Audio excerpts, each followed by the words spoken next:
ईश्वर ने संपूर्ण सृष्टि की रचना के बाद धरती की मिट्टी से मनुष्य गढ़ा और उसके नथुनों में प्राणवायु फूंक दी। इस प्रकार मनुष्य एक सजीव तत्व बन गया। वह आदम कहलाया। भूमि से निकले जल प्रवाहों धरती को सिंचित कर रहे थे और उसमें सभी प्रकार के जंगली और फलदार पेड़ पौधे पनपने लगे थे। इसके बाद ईश्वर ने पूर्व की ओर अदन में एक वाटिका बनाई। अदन की वाटिका में हर तरह के पेड़ पौधे थे। उसके बीचों बीच जीवन वृक्ष था, जो भले बुरे के ज्ञान का वृक्ष भी था। उस वाटिका को सींचने के लिए अदन से एक नदी निकलती थी, जो 4 धाराओं में विभाजित हो जाती थी। अदन को सींचने वाली पहली धारा पीशोन है। ये धारा संपूर्ण हवीला देश के चारों ओर बहती है। वहाँ सोना पाया जाता है। वहाँ गुलगुल और गोमेद भी मिलते हैं। दूसरी धारा का नाम गीहोन है, जो कूश देश के चारों ओर बहती है। तीसरी धारा का नाम दजला है, जो अस्सूर के पूर्व में बहती है, और चौथी धारा का नाम फरात है। ईश्वर ने अदन वाटिका में अपने द्वारा गढ़े मनुष्य आदम को रखा, जो वाटिका की देखरेख करता था और वहां खेती बाड़ी करता था। ईश्वर के आदेश के अनुसार उसे वाटिका के हर वृक्ष का फल खाने की अनुमति थी, किंतु जीवन वृक्ष के फल खाने की अनुमति उसे नहीं थी। ईश्वर ने उसे स्पष्ट निर्देश दिया था कि जीवन वृक्ष या भले बुरे के ज्ञान के वृक्ष के फल को कभी मत खाना। यदि तुमने उसका फल खाया तो मर जाओगे। ईश्वर नहीं चाहते थे कि मनुष्य अकेला रहे। उनका कहना था, अकेला रहना मनुष्य के लिए अच्छा नहीं था, इसलिए मैं उसके लिए एक उपयुक्त सहयोगी बनाऊंगा। ईश्वर ने मिट्टी से धरती के सभी पशुओं और आकाश के सभी पक्षियों को गढ़ा और उन्हें आदम के पास ले गए। आदम ने उन्हें नाम दिए, किंतु उसे अपने लिए उपयुक्त सहयोगी नहीं मिला था। तब ईश्वर उसे गहरी नींद में सुला दिया। उसके बाद उसकी पसली निकालकर उसके स्थान पर मांस भर दिया। ईश्वर ने आदम से निकाली पसली से एक स्त्री को गढ़ा और उसके पास ले गया। वह हव्वा कहलाए। आदम और हव्वा दोनों नग्न थे, किंतु उन्हें एक दूसरे के सामने लज्जा का अनुभव नहीं होता था। वे अदन वाटिका में विचरण करते थे, हर वृक्ष का फल खाते थे, किंतु ईश्वर के आदेश के कारण कभी जीवन वृक्ष के निकट नहीं जाते थे। एक दिन सांप हव्वा के पास गया। वह ईश्वर के द्वारा बनाए सभी जीव जंतुओं में सबसे धूर्त था। उसने हव्वा से पूछा, क्या ईश्वर ने वाटिका के वृक्षों के फल खाने से तुम्हें मना किया है? हव्वा ने उत्तर दिया, नहीं, हम वाटिका के सभी वृक्षों के फल खा सकते हैं, परंतु वाटिका के बीचों बीच स्थित जीवन वृक्ष के फल खाने से ईश्वर ने हमें मना किया है। उन्होंने हमें उसे स्पर्श तक करने से मना किया है। हम उसे खाएंगे तो अवश्य मर जाएंगे। ये बात सुन सांप ने हव्वा को फुसलाते हुए कहा, ऐसा नहीं है, तुम नहीं मरोगी। ईश्वर ने तुम्हें वह फल खाने से इसलिए मना किया है क्योंकि उसका फल खाने से तुम्हारी आंखें खुल जाएंगी, तुम्हें भले बुरे का ज्ञान हो जाएगा और इस प्रकार तुम ईश्वर के सदृश हो जाओगी। उस वृक्ष का फल अति स्वादिष्ट है, तुम्हें उसे अवश्य खाना चाहिए। हव्वा ने सोचा कि उस वृक्ष का फल देखने में अच्छा है, खाने में स्वादिष्ट है, और उसे खाने से भले बुरे का ज्ञान भी प्राप्त होता है, तो वह खाकर देखने में हर्ष क्या है। ईश्वर ने उसे स्पष्ट निर्देश दिया था कि जीवन वृक्ष या भले बुरे के ज्ञान के वृक्ष के फल को कभी मत खाना। यदि तुमने उसका फल खाया तो मर जाओगे। ईश्वर नहीं चाहते थे कि मनुष्य अकेला रहे। उनका कहना था, अकेला रहना मनुष्य के लिए अच्छा नहीं था, इसलिए मैं उसके लिए एक उपयुक्त सहयोगी बनाऊंगा।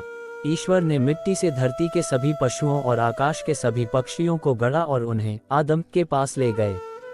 आदम ने उन्हें नाम दिए, किंतु उसे अपने लिए उपयुक्त सहयोगी नहीं मिला था। तब ईश्वर उसे गहरी नींद में सुला दिया।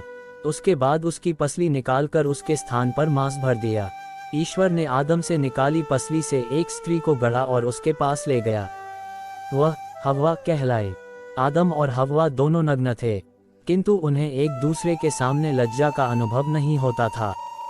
वे अदन वाटिका में विचरण करते थे, हर वृक्ष का फल खाते थे, किंतु ईश्वर के आदेश के कारण कभी जीवन वृक्ष के निकट नहीं जाते थे। एक दिन सांप हव्वा के पास गया। वह ईश्वर के द्वारा बनाए सभी जीव जंतुओं में सबसे धूर्त था।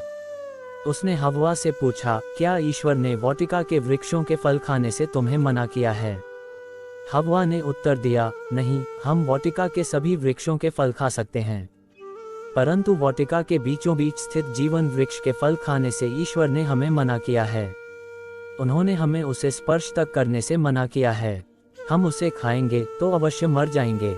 ये बात सुन सांप ने हव्वा को फुसलाते हुए कहा, ऐसा नहीं है, तुम नहीं मरोगी।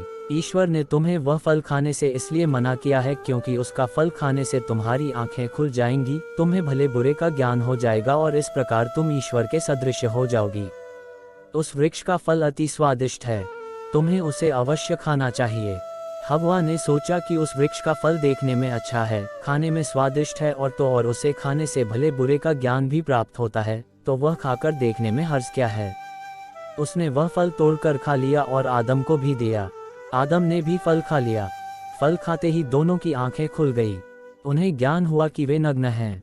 उन्हें इस अवस्था में एक दूसरे के सामने लज्जा का अनुभव होने लगा, इसलिए अंजीर के पत्ते जोड़ जोड़ कर उन्होंने अपने लिए लंगोट बना लिए। उसी समय अदन वाटिका में टहलते हुए प्रभु ईश्वर की वाणी उन्हें सुनाई पड़ी और वे लज्जा और भय से वृक्षों के पीछे छिप गए। ईश्वर ने आदम को पुकारा, तुम कहाँ हो आदम? आदम ने उत्तर दिया, प्रभु मैं नंगा हूँ, इसलिए तुझसे छिप गया हूँ। प्रभु ने पूछा, तुम्हें किसने बताया कि तुम नंगे हो? क्या तुमने उस वृक्ष का फल खाया है जिसे खाने से मैंने तुम्हें मना किया था? आदम ने उत्तर दिया, प्रभु तूने जिस स्त्री को मेरे साथ रहने के लिए बनाया, उसी ने मुझे उस वृक्ष का फल लाकर दिया और मैंने वह खा लिया। ईश्वर ने हव्वा से पूछा, क्या तुमने ये किया है? हव्वा ने उत्तर दिया, सांप ने मुझे फुसला दिया और मैंने उस वृक्ष का फल खा लिया।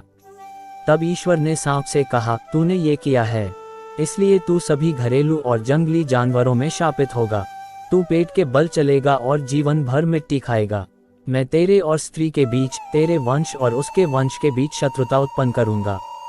वह तेरा सिर कुचल देगा और तू उनकी एड़ी कटेगा। ईश्वर ने हव्वा से यह कहा, मैं तुम्हारी गर्भावस्था का कष्ट बढ़ाऊंगा और तुम पीड़ा में संतान को जन्म दोगी। तुम वासना के कारण पति में आसक्त होगी और वह तुम पर शासन करेगा। उसने आदम से कहा, चूंकि तुमने अपनी पत्नी की बात मानी है और उस वृक्ष का फल खाया है जिसे खाने से मैंने मना किया था, भूमि तुम्हारे कारण शापित होगी। तुम जीवन भर कठोर परिश्रम करते हुए उससे अपनी जीविका चलाओगे। वह कांटे और ऊंट कटारे पैदा करेगी और तुम खेत के पौधे खाओगे। तुम तब तक पसीना बहाकर अपनी रोटी खाओगे जब तक तुम उस भूमि में नहीं लौटोगे जिससे तुम बनाए गए हो, क्योंकि तुम मिट्टी हो और मिट्टी में मिल जाओगे। ईश्वर ने आदम और हव्वा के लिए खाल के कपड़े बनाए और उन्हें पहनाया। उसने उन्हें अदन वाटिका से निकाल दिया और जीवन वृक्ष के मार्ग पर पहरा देने के लिए अदन वाटिका के पूर्व में केरुबों और एक परिभ्रामी ज्वाला में तलवार रख दी। ईश्वर के आदेश की अवहेलना के कारण ही मनुष्य को उस भूमि पर खेती करनी पड़ी जिससे वह बनाया गया था और स्त्री को गर्भावस्था का कष्ट झेलना पड़ा।